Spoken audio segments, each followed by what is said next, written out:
Quran says in Surah Baqarah chapter 2 verse 188 that do not use your wealth as a bait for the judges so that you may eat other people's wealth.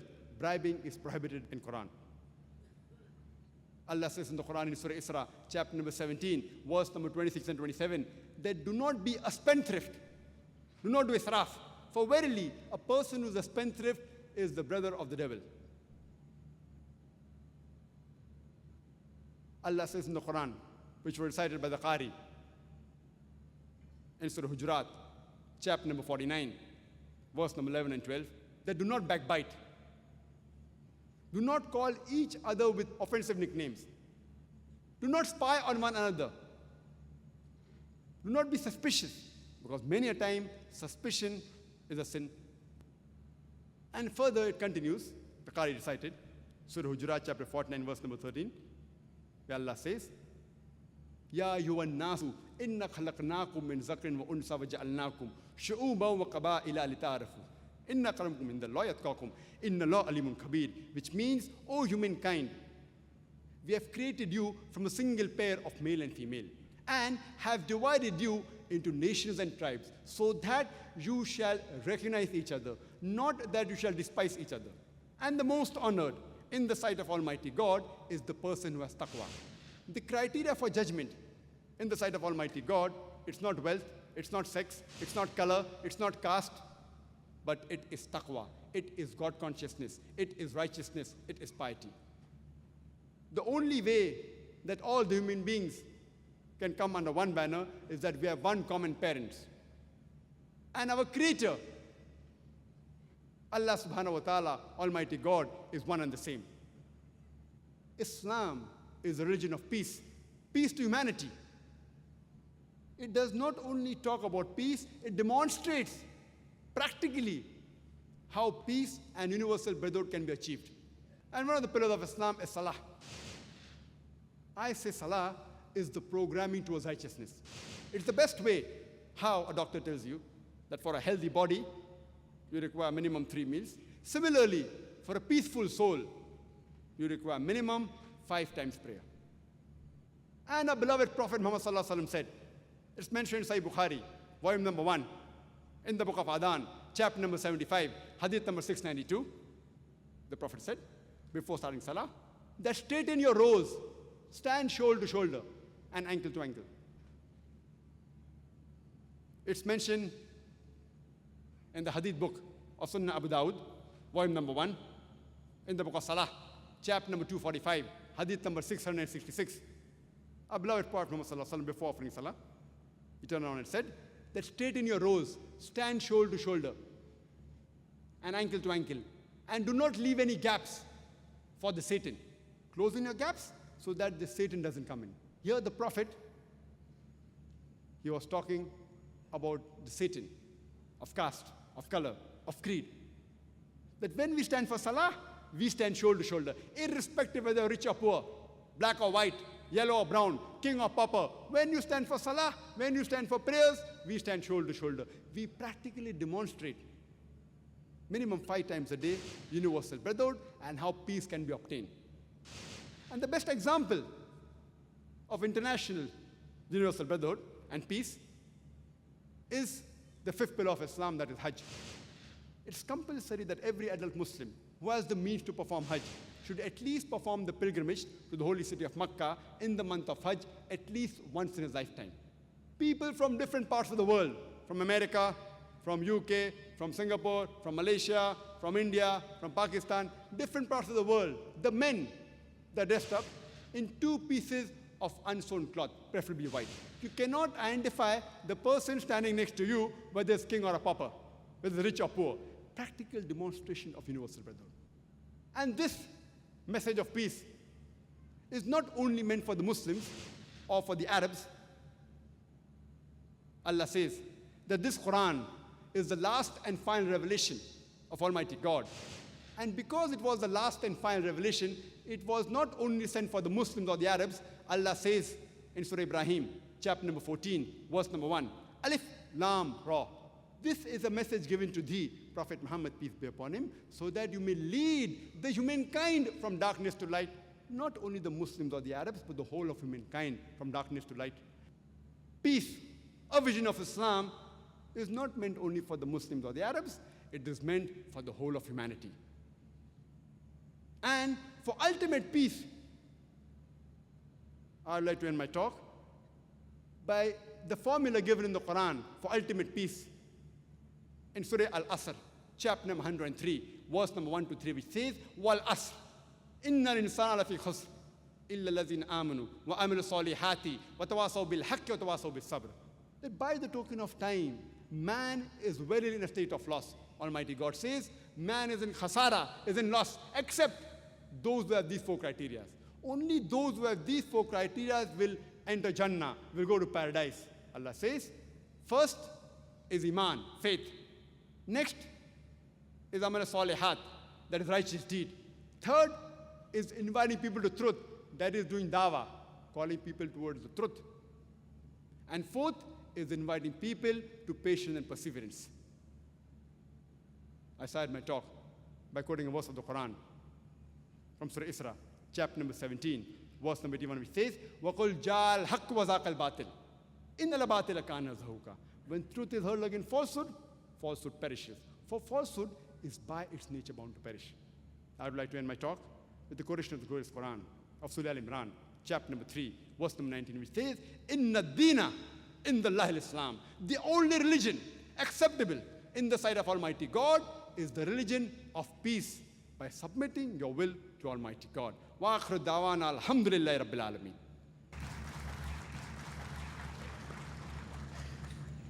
Jazakallah khair. Now we go on to the next part of the agenda, which is the question and answer session. Yes, sister. Assalamu alaikum wa rahmatullah. My question is to Dr. Zakir Naik. In the beginning of your talk, you said about the criteria of hijab. The very first point is clothing must cover the entire body, and it doesn't consist of the face and the hand till the wrist can or cannot be covered. Please clarify.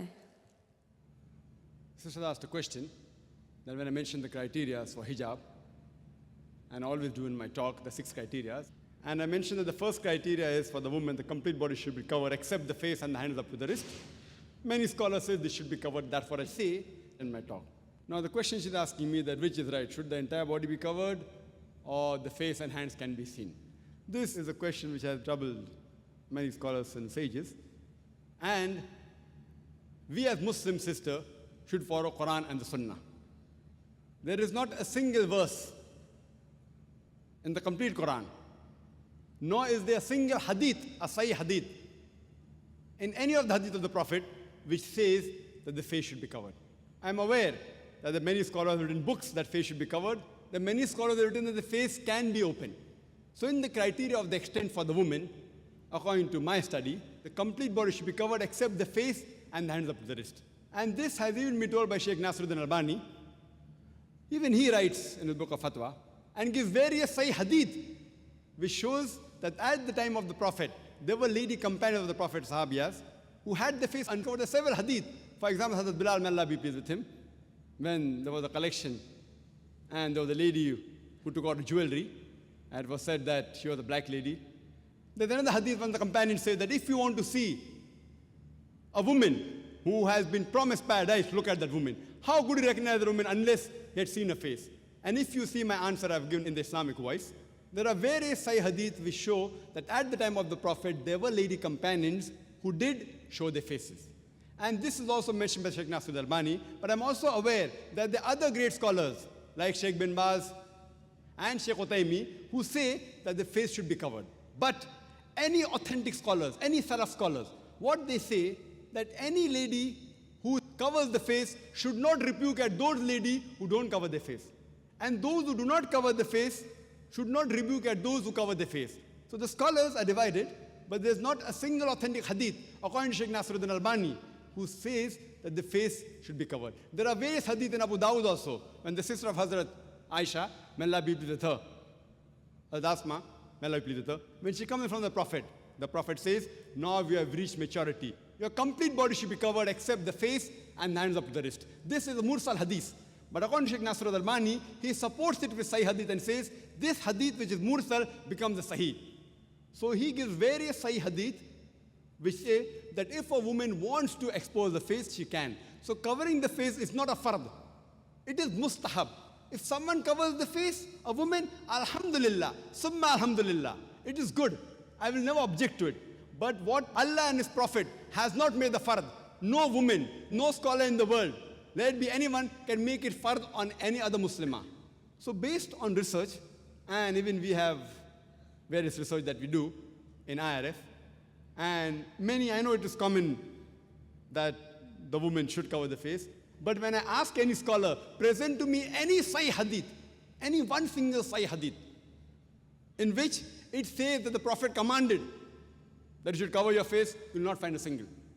And there's neither any verse in the Quran which says that the face should be covered. All the verses of Surah Nur, chapter number 24, verse number 31, and Surah Azab, chapter 33, verse number 59, it talks about jilbab, talks about the woman's body should be covered. It never talks about the face being covered. Even Surah Nur, chapter 24, verse number 31 says that the veil should go over the bosoms. But yet, I also say that covering the face is mustahab. It's encouraged. It is not a fard.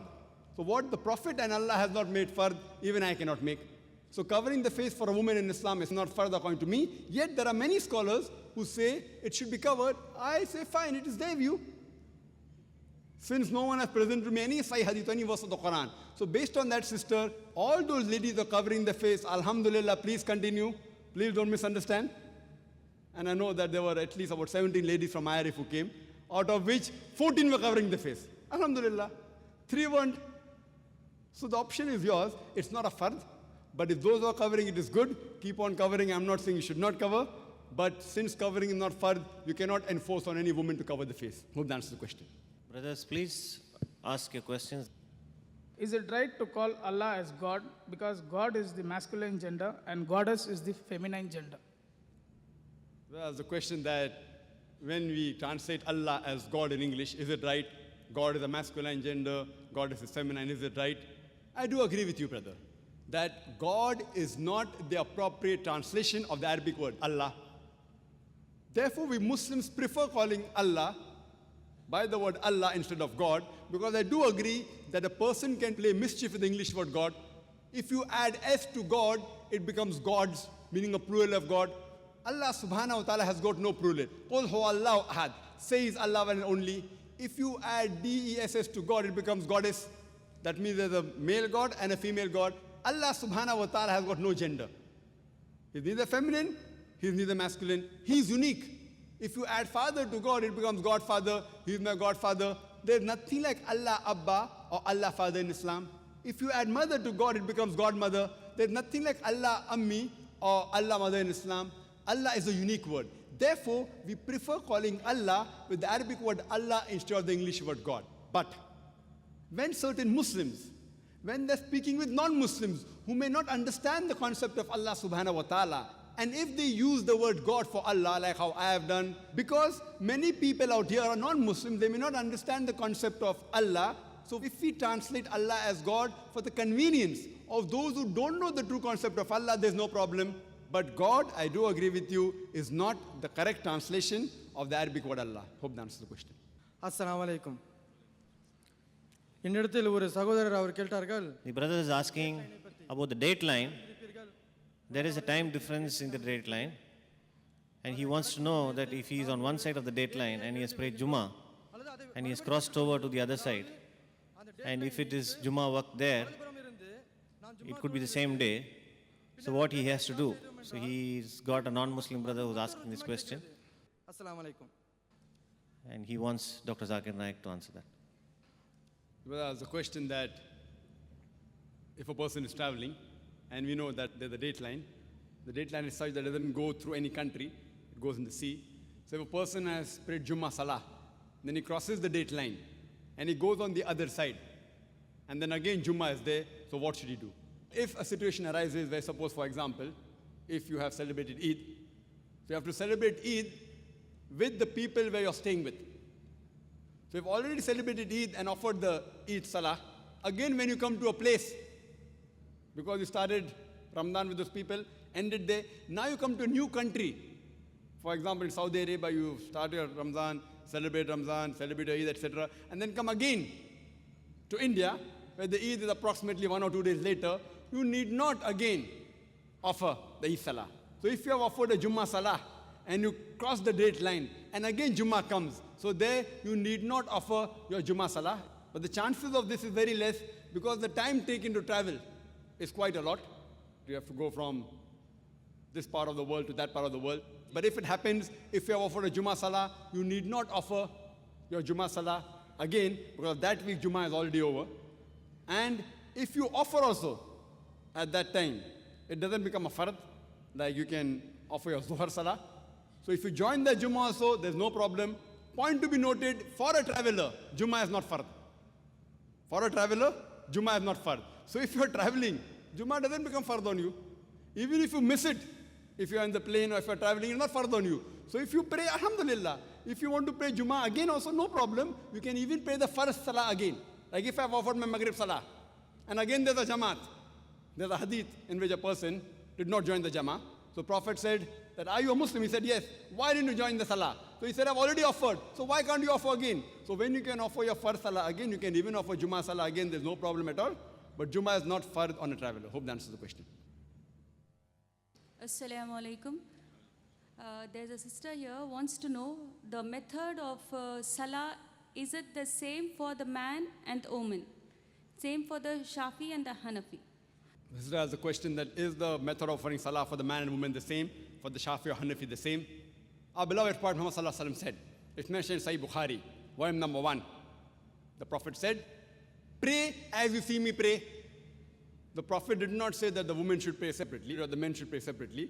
There's a hadith, again in Sahih Bukhari, volume number 1 in the book of Salah, that the Sahabiyas, they prayed the same way as the men prayed. There's no different type of praying for men and women. You should pray the same as the Prophet prayed, irrespective whether you're a man or a woman. I am aware that there are books available in the market, in India and throughout the world, of different schools of thought, that the style of praying for women is different because they are seen and the men is different. There is no such Sahih Hadith. For reply in Islam, always, your answer should be backed up with Quran and Sahih Hadith. Always, Quran and Sahih Hadith. So whenever you give a reference, any scholar, let it be the biggest scholar in the world. If he gives the answer, there should be proof, quotation from the Quran and Hadith. Ask him for proof. Qul hatu burhanakum. Produce your proof in kuntum sadiqin. There is not a single Sahih Hadith. There is no verse in the Quran which says that the styles for offering Salah is different for the men and women. I am aware that scholars of their own view, they said, okay, fine, because women should be protected, they should pray differently. These are their thinking. But the Prophet never said that. We should pray as the Prophet prayed. Regarding the style for offering Salah, as the Hanafi style and the Shafi style, I'm aware that it does differ. The Hanafis, they keep the hand below the navel. The Shafis keep the hand on the chest. They do takbir. They say Ameen loudly. Again, my first answer. On Sahih Bukhari, the Prophet said, in volume number 1 in the book of Salah, pray as you see me pray. And all the 4 Aimmas, Imam Shafi, Imam Ahmad ibn Hanbal, Imam Abu Hanifa, Imam Malik, all the great 4 Aimmas said that if you find any of my fatwa which goes against Allah and His Rasul, throw my fatwa on the wall. I am aware Abu Hanifa, may Allah be pleased with him. He was a great scholar, I respect him, I love him. People say that he said that when you offer Salah, keep your hand below the navel. There's a hadith in Abu Dawud, if you read volume number 1, book of Salah, which says that the Prophet kept his hand below his navel when he offered Salah, but this is a Zaif hadith. Immediately the next hadith says, which is a Sahih hadith, that the Prophet kept his hand above the navel. There are other Sahih hadith in Sahih ibn Khuzaimah, which says that the Prophet kept his hand on the chest. So when there are Sahih hadith saying the Prophet kept on the chest, the hadith below the navel is Zaif. So the right way to offer Salah, keep it on the chest. That doesn't mean everything Imam Shafi is right or Imam Abu Hanifa, may Allah be pleased with them both, that they're wrong. See, they were great scholars. We respect them, they're great Aimmas. But we fail to realize that at that time, the hadith one compiled during the life of the Prophet, the Quran was compiled.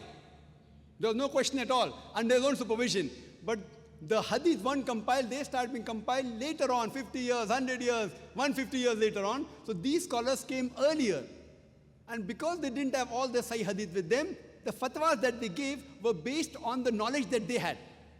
I don't think that Abu Hanifa, may Allah be pleased with him, made a mistake. What he did, because that Sahih hadith didn't reach him. So maybe, according to me, the Zaif hadith reached him, and he may have said, keep your hand below the navel. The Sahih hadith may have reached Imam Shafi. He said that keep your hand on the chest. Again, Sahih Bukhari says, volume number 1 in the book of Salah, that you have to rafatain. So rafatain, the Prophet said, not because Imam Shafi is saying I'm following it, because my Prophet said it. Now in wudu, there's a verse in the Quran in Surah Ma'idah, chapter number 5, that it says that when the woman touches, the wudu breaks. The Arabic word is masa, coming from namasa, which means touch. According to Imam Shafi, may Allah be pleased with him, he says that if the woman touches, the wudu breaks. Imam Abu Hanifa said, if the woman touches a man who's in wudu, wudu does not break. Now the Arabic verse of the Quran says, la masa, if the woman touches, wudu breaks. But there are two meanings of masa.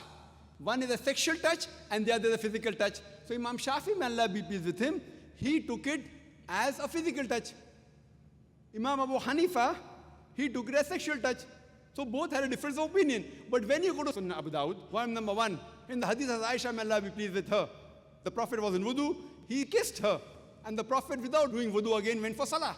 There's another hadith in Sahih Bukhari, in the book of Salah, volume number 1.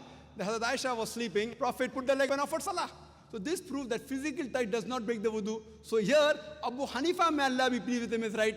And Imam Shafi, not that he made a mistake willfully, that hadith didn't reach him. So all were great scholars, and all the Imams said that if you find any of my fatwa which goes against Allah and His Rasul, then throw my fatwa on the wall. So I say that I am a Pakka Hanafi. Dr. Zakir Naik is a Pakka Hanafi. Why? Abu Hanifa maybe gave the fatwa, keep down below the navel while offering Salah, but the Sahih Hadith says keep on the chest. So I, while offering Salah, I keep off my chest. I am a Pakka Hanafi. Imam Shafi said, if you find any of my fatwa which goes against Allah and Rasul, throw my fatwa on the wall. So Imam Shafi said that if the woman touches a man in wudu, wudu breaks. But Sahih Hadith says wudu does not break.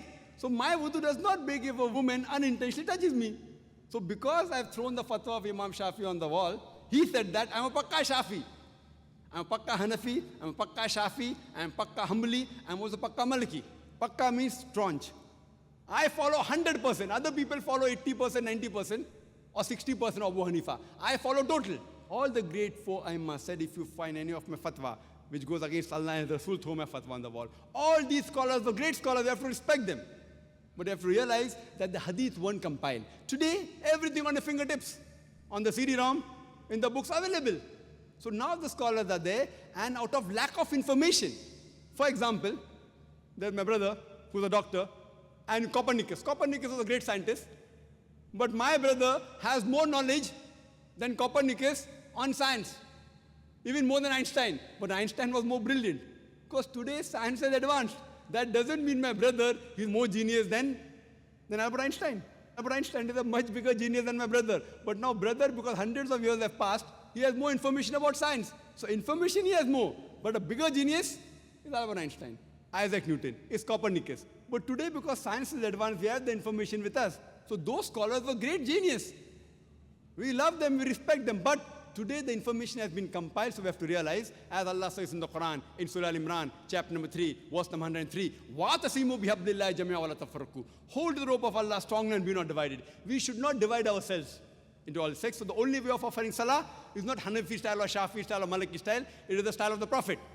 And Imam Abu Hanifa, may Allah be pleased with him, Imam Shafi, may Allah be pleased with him, they told, if you find anything of my fatwa which goes against Allah and Rasul, throw my fatwa on the wall. So if you're a Pakka Hanafi, you have to offer as the Sahih Hadith says. If you're a Pakka Shafi, offer as what the Sahih Hadith says. Then you'll be following the true Islam. Hope that answers the question, sister. Brothers, please ask your questions relevant to the topic. Sir, my name is Kumar Swami Hariharan. My question is to Zakir Naik, sir. One of my friend purchased the Quran and came to my room. I was so interested, and just I went to have a look of it. Immediately, he told me that this is the holy book. Since it has been written by the God directly, you should not touch till the date. Whenever I am moving to his house, till now I am not touching it. Is it the right or wrong, I don't know. Since he is following correctly. And one more question, sir. And another friend, this time, he is moving to his house for celebrating the Ramjan. He told, "Hello Hariharan, I am moving." So, by hearty love, I went to hug him. Then immediately he told, "No, no, you should not hug." Then I asked him whether today is the day we should not hug. I don't know about it. That's why I asked, today is the day we should not hug. Then he told, "No, you should not hug at all to a Muslim." This is the another friend I asked, then he told, "No, it's wrong answer, you can hug." From that time, whenever I am hugging, I feel myself guilty and shy. I am doing the wrong thing. Please clarify my doubts, sir. The brother has asked two very important questions, two great misconceptions. The first question of his was that one of his friends said when he went to touch the Quran, "No, you cannot touch the Quran. This is the word of Almighty God." Is it true that non-Muslims can't touch the Quran? There is a misconception, as this conference is not only for the non-Muslims, as it was said, it's even for the Muslims. There's a misconception amongst the Muslims that a non-Muslims cannot touch the Quran. And this misconception is based on one verse of the Quran, of Surah Waqia, chapter number 56, verse number 77 to 80, which says that this Quran has been revealed by Allah subhanahu wa ta'ala, and none shall touch except those who are pure. Now, based on this verse of the Quran, many non-Muslims, they assume that the Muslims are pure, non-Muslims are impure, they cannot touch it. This you should know, the Nuzul-e-Quran. When was this verse revealed? This verse of the Quran was revealed when many non-Muslims objected and said that Prophet Muhammad sallallahu alaihi wasallam, nauz billah, he gets this revelation from the Satans. So then this verse was revealed that none shall touch except those who are pure, talking about the Quran of Lawh Mahfuz. If you read Tafsir Ibn Qasir, it gives the clarification that this is talking about Lawh Mahfuz, the Quran which is there in the seventh heaven, none shall touch except the angels. The Arabic word there, mutahharin, mentioned refers to the angels, not only pure in body, but those who are sinless. So that Quran which is in Lawh Mahfuz, none shall touch except the angels. So if a Satan wants to pick up these parts of the Quran, he cannot come close to it. It doesn't refer to mere tahara which we talk about wudu. If this verse really means none shall touch except those in wudu, any non-Muslim can purchase a Quran for 150 rupees and touch it, and the Quran will be proved wrong. So this verse doesn't talk about the wudu, it talks about the Lawh Mahfuz, which none shall touch, no human being can also touch, except the angels. And I always encourage that the best book you can give, the best message, is the message of Allah subhanahu wa ta'ala. My speech is useless. What human being can explain better than Allah subhanahu wa ta'ala, creator? We have to share the message of the Quran. And there are some people who say, Brother Zakir, okay, fine, give only the translation, not the Arabic. I said, fine, okay, that also, you want to give at least. But I prefer giving along with the Arabic. Why? Because in the translation, they can make a mistake. If the mistake is there, it can be attributed to Allah subhanahu wa ta'ala wrongly and falsely. For example, some of the Urdu translations say of Surah Luqman, chapter 31, verse 34, that no one besides Allah knows what is the sex of the child in the mother's womb. If a non-Muslim who has medical knowledge, today with ultrasonography, we can easily come to know what is the sex of the child. I, being a doctor, I know that. The translation is wrong. Nowhere does Allah use the word sex. What Allah says, no one will know what is in the womb of the mother, talking about the nature of the child, whether the child will be good or bad, whether it will be bane for society or boon for society, whether it will go to Jannah or Jahannam, hell or paradise. No one knows. All the scientists with the best equipment, they cannot predict this. So the translation is a mistake. So if we give the Arabic text, anyone who knows Arabic can testify that the translator has made a mistake, not Allah subhanahu wa ta'ala. I personally prefer giving along with the Arabic text. And if Allah subhanahu wa ta'ala holds me responsible, I'll be in good company. You know why? Because the beloved Prophet Muhammad sallallahu alaihi wasallam, when he gave the message to the non-Muslim kings, he dictated ayahs of the Quran to the Sahabas. And one of such of the letters is already present in Koptaki Museum in Turkey. And there Muhammad sallallahu alaihi wasallam, he had dictated the verse of the Quran of Surah Al-Imran, chapter number 3, verse number 64, which says, Kul, Ya Ahlal Kitab, say, O people of the book, ta'alaw ila kalmatin sawa'in bayna bainakum. Come to common terms as between us and you. Which is the first term? Allah na'budu illallah. That we worship none but Allah. Wala nushrika bihi shay'an. That we associate no partners with Him. Wala yattakhiza ba'duna ba'dan arbaban min dunillah. That we erect not among ourselves lords and patrons other than Allah. Fa'in tawallaw. If then they turn back. Fakulu shadu. Say ye bear witness. Bi anna muslimun. That we are Muslims bowing our will to Allah subhanahu wa ta'ala. Prophet Muhammad sallallahu alaihi wasallam dictated letters containing verses of the Quran which were given to non-Muslims. Many non-Muslims, you know, some of them accepted Islam, alhamdulillah. Some tore the letter. Some even trampled it beneath their feet. Prophet Muhammad sallallahu alaihi wasallam gives verses of the Quran to a non-Muslim. He tramples it beneath his feet. So, brother, there's no problem at all. You being a non-Muslim, you can read the Quran. We Muslims, we sit like cobras on the Quran. It is not our property. It is everyone's property. It is Allah subhanahu wa ta'ala has revealed. You can very well read the translation. Thank you. Read the translation. If you think something is worth accepting, accept it. If you have any queries, you can ask the person who has knowledge on the Quran. You can touch it. There's no problem at all. If anyone says that, why can't Muslim touch? You ask him for proof. There's no verse in the Quran or no hadith which says that you cannot touch. Now coming to your second question, that can a non-Muslim embrace a Muslim? Or can a Muslim embrace a non-Muslim? Brother, alhamdulillah, there's no problem at all. Our beloved Prophet Muhammad sallallahu alaihi wasallam, he embraced many non-Muslims. Our Sahabas, irrespective whether black or white, rich or poor, yellow or brown, king or pauper, there's no problem, alhamdulillah.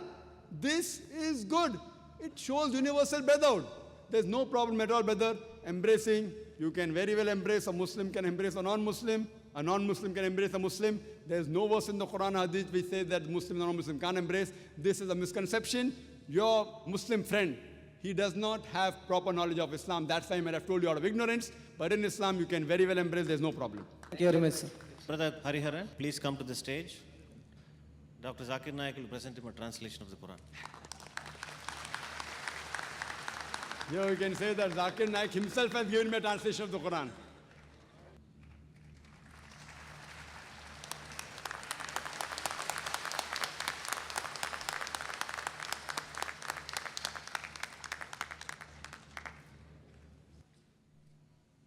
We are running out of time.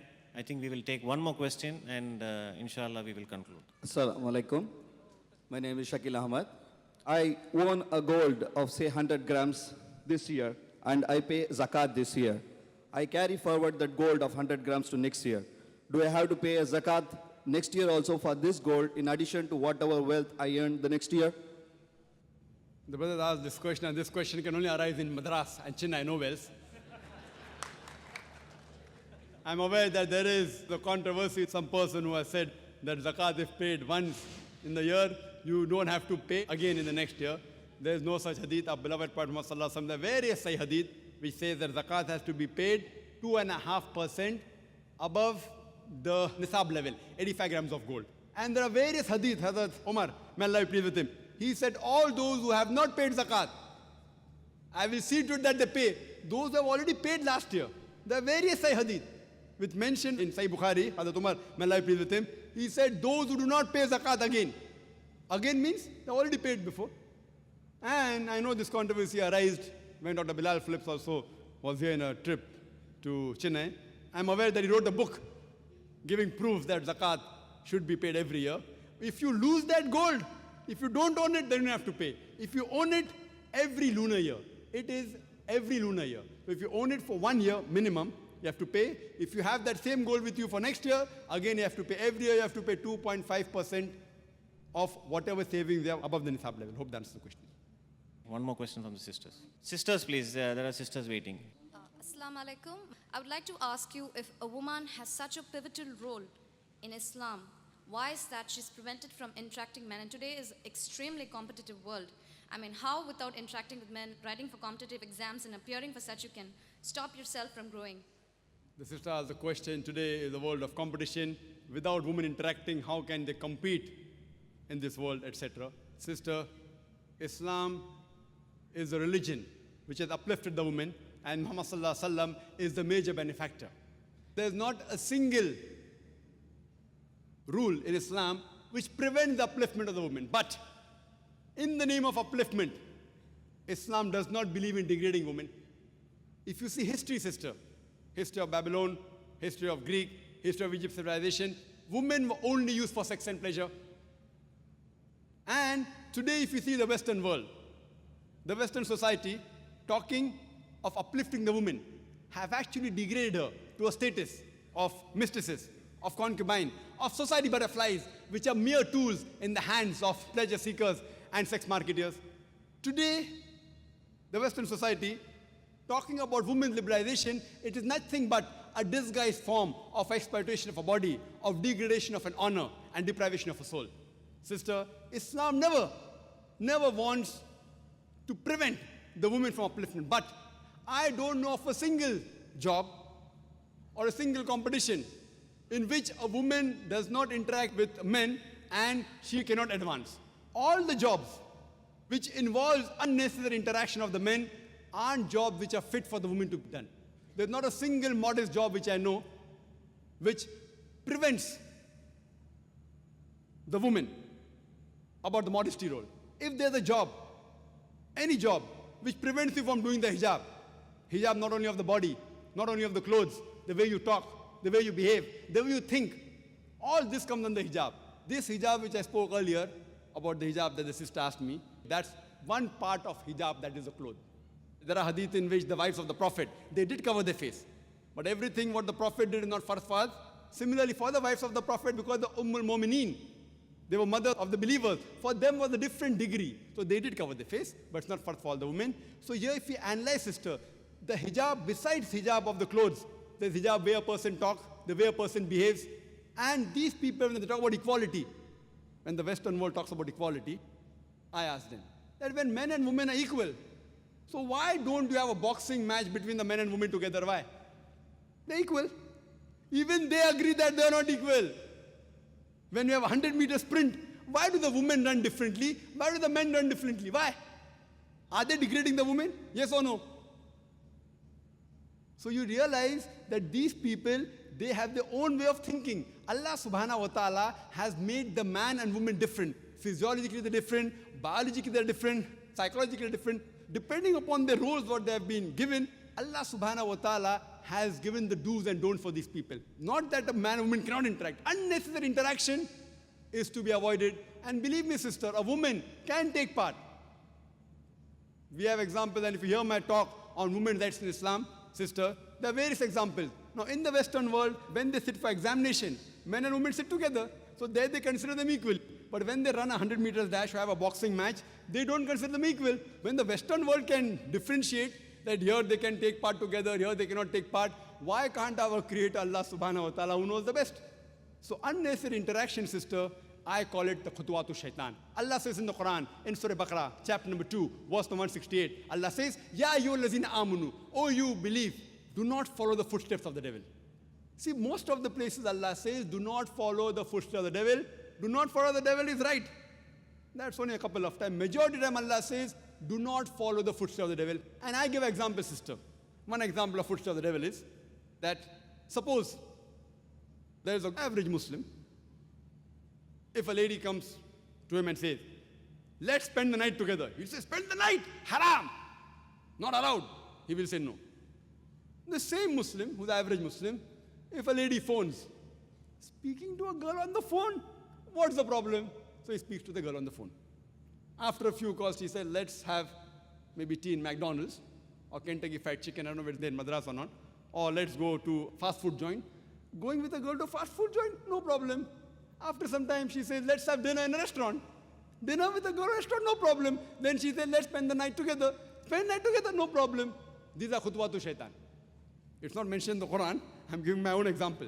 Khutwatu shaitan. So therefore, stop it at the first level itself. When it's a requirement, when you have to speak to the man, when requirement in emergency, etc., yes, you can do with lowering your gaze. Suppose you're a lady and you get sick and there's a gen doctor, very well, you can go to the gen doctor. That doesn't mean you cannot speak to the gen doctor.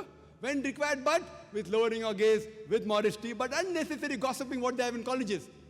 In colleges, they gossip, very common, not only in the Western world. In Western world, according to the statistics of USA, more than 90% of the women, before they pass school, they have lost their virginity. Do you know that? Same in UK. Even in Bombay, I was shocked. More than 50% of the girls, before they pass the school, they lose their virginity. I was shocked. Why? Common having girlfriend, boyfriend, you go, it's common. If you don't have a girlfriend, then you're considered to be abnormal.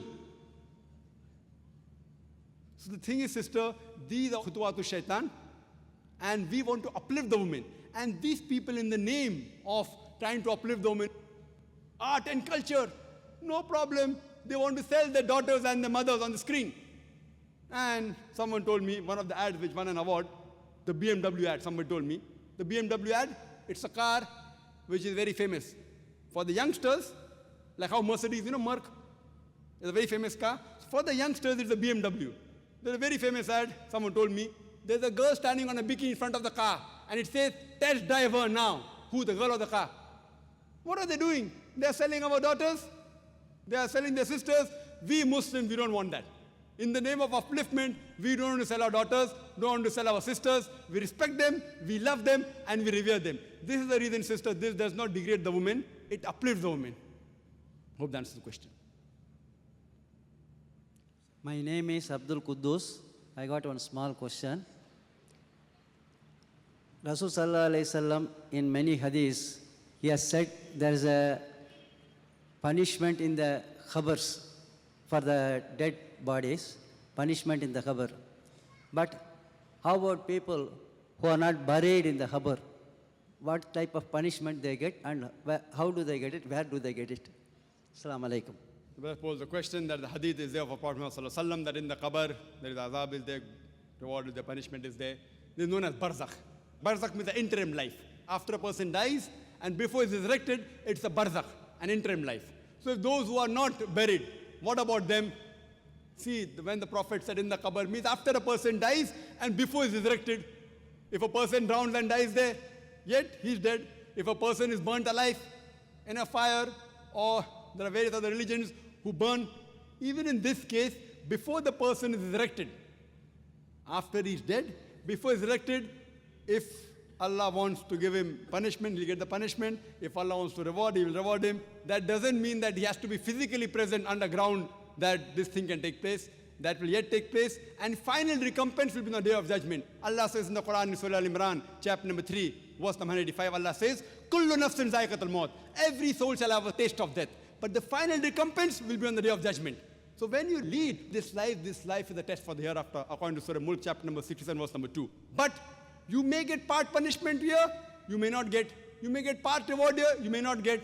Part maybe in the barzakh, but the final hisab kitab, the final judgment will be when you are resurrected. And that will be the true judgment, and he is Malik Yawmuddin, he is the master of the day of judgment. Hope that answers the question.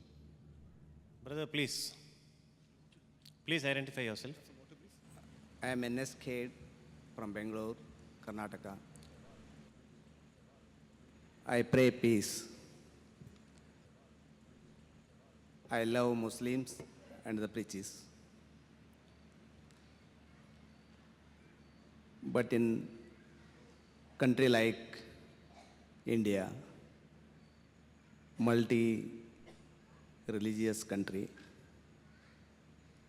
we all live together and go for a peace and for the brotherhood. But according to the current conditions, what is your message for brotherhood? It is my request to Dr. Zakir. Can you introduce yourself, please? Your name, please, brother. I am NSK from Bangalore, Karnataka, social worker. Actually, he is MLA from Karnataka. Brother, we love you too. We love you too. Well, as a question that's in this place of turmoil, it said, what's my message about brotherhood? And I did say in my talk, brother, I did give a few points that Islam means peace to humanity. It is a religion of universal brotherhood. That we believe that all human beings are brothers. In Islam, all human beings are brothers. Irrespective of the black or white, rich or poor, whether born in Hindu family or Christian family, we are brothers in humanity. And Muslims are brothers in faith. But all the human beings are brothers. And for this brotherhood, as I mentioned in my talk, brother, the only way, the best formula that all human beings can come together under one umbrella is to realize that our Creator, our Lord, our Almighty God is one. And this is the message not only given in the Quran, it is given in all the major scriptures of the world. If you read the Hindu scriptures, it's mentioned in Bhagavad Gita, chapter number 7, verse number 20. It says, all those whose intelligence has been stolen by material desires, they worship demigods. It's mentioned in the Chandogya Upanishad, chapter number 6, section number 2, verse number 1. It says, Ekam Evidityam. It's a Sanskrit quotation which means God is only one without a second. It's mentioned in the Shvetashvatara Upanishad, chapter number 6, verse number 9. It says, Nacha Sechasij Janita Nakadipa. Of him there are no parents. He has got no Lord. Almighty God has got no mother. He has got no father. He has got no superior. It's clearly mentioned in the Yajurveda, chapter number 32, verse number 3, Na tasya pratima asti. Of him there is no likeness. He has got no images. And the Brahma Sutra of Hinduism is Ekam Braham Dustya Naste. Niya Naste Kinchan. Bhagwan ek hi hai, dusra nahi hai. Nahi hai, zara bhi nahi hai. There is only one God, not a second. Not at all, not at all, not in the least bit. This is the same message given in the Quran, in Surah Ikhlas, chapter number 112, verse number 1 to 4, which says, Qul huwa Allahu ahad. Say He's Allah one and only. Allahu samad. Allah, the absolute eternal. Lam yalid, walam yulad. He begets not, nor is begotten. Walam yakul lahu kufuwan ahad. There's nothing like Him. Brother, this is also mentioned in Christianity. I can give quotations from the Bible. I can give quotations from the 6 scriptures. All the scriptures says God is one. God has got no images. He alone should be worshipped. He has got no sons. He has got no mother. He has got no father. So if all the human beings realize that our God, our Creator is one, then only can we have the true brotherhood. Besides this, there's no other formula. And as I mentioned in my talk, and which the Qari recited at the beginning of the talk, Surah Hujurat, chapter number 49, verse number 13, which says, Ya ayyuhan nasu, inna khalaqnakum min zakrin wa unsa wa ja'alnakum shu'uban wa qaba'ila lita'arafu. Inna akramakum indallahi atqakum. Inna Allah alimun kabir. Which means, O humankind, we have created you from a single pair of male and female, and have divided you into nations and tribes, so that you shall recognize each other, not that you shall despise each other. And the most honored in the sight of Allah subhanahu wa ta'ala is the person who has taqwa. The criteria for judgment is not sex, it's not color, it's not caste, it's not wealth, but it is God consciousness, it is piety, it is righteousness. So we have to realize that we have got one common grandparents, and we are a big brotherhood. So the best thing is we should read other people's scriptures and come to common terms, and based on the verse of the Quran of Surah Al-Imran, chapter number 3, verse number 64, which says, Ta'alaw ila kalmatin sawa'in bainana bainakum. Come to common terms as us and you. Which is the first term? Allah na'budu illallah. That we worship none but Allah. Hope that answers the question.